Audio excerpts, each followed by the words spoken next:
भुवन माँ महिमा है तर भारी तोरी कर धन महाकाली तुरसे उपवन अमर ते माता शेर वाली जयकार मैया तोरी कर धन महाकाली तुरसे उपवन अमर ते माता शेर वाली।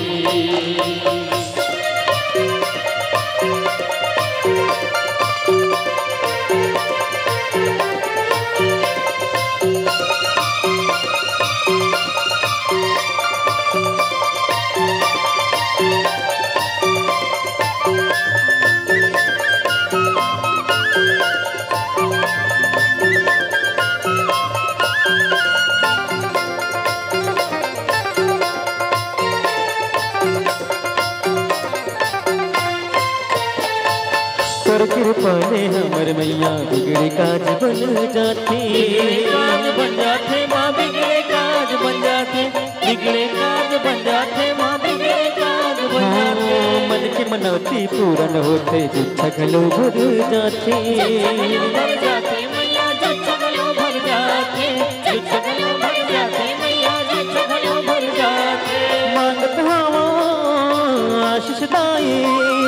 सुन ले अर्जी हे महामाई मांगत हवा आशीष सुन ले माता कंकाली जयकार मैया तोरे कर धन महाकाली तुरसे उपवन अमर ते माता शेर वाली जयकार मैया तोरे कर धन महाकाली तुरसे उपवन अमर ते माता शेर वाली।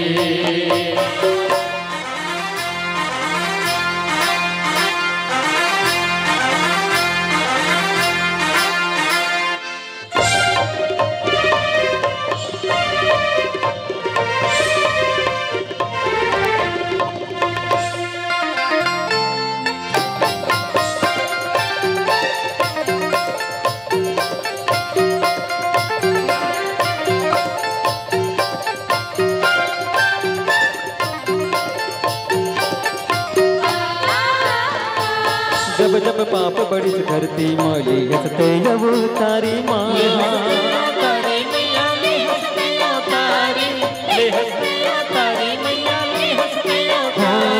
दुष्टन मन के नाच करैया सबल जगत मनियारी माँ